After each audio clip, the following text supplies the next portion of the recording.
Le centre de prise en charge des malades d'Ebola de Moyamba se partage en 3 zones.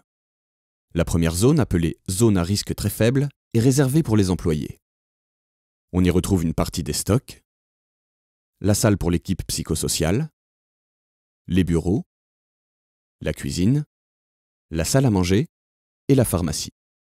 On y brûle également les déchets non contaminés par le virus. Dans la deuxième zone, appelée zone à risque modéré, se situent tout d'abord les vestiaires, la blanchisserie et la zone de repos pour les équipes sortant de la zone à haut risque. On y retrouve aussi le bureau de l'équipe médicale et d'autres stocks.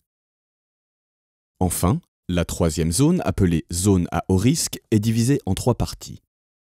C'est ici que les patients sont pris en charge. La première partie est composée d'une zone de triage qui permet de déterminer vers quelle salle les patients doivent être dirigés. La première salle est celle des cas suspects. Ce sont les patients qui présentent des symptômes du virus, mais pour lesquels la présence de la maladie n'est pas encore confirmée. La deuxième salle est celle des cas très suspects. Les patients y présentent des symptômes évidents, mais sont toujours en attente d'analyse.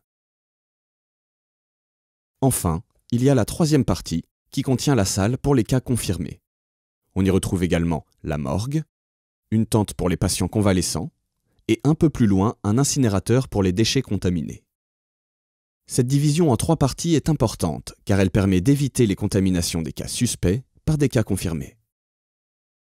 Avant d'entrer ou de sortir de la zone à haut risque, le personnel doit se changer dans les tentes destinées à l'habillage et au déshabillage. C'est ici que le personnel enfile et enlève les combinaisons de protection. De cette manière, le personnel se déplace de la zone des cas suspects à celle des cas confirmés et rien ne sort de la zone à haut risque sans être décontaminé au préalable. Malades ou personnel ne peuvent faire le chemin inverse. Dans la zone rouge, on ne revient jamais en arrière. Si les malades peuvent être vecteurs de contamination, le personnel aussi. À l'extérieur du camp se situe le laboratoire. Le long de la zone à haut risque, un espace de visite est spécialement établi pour les familles des malades.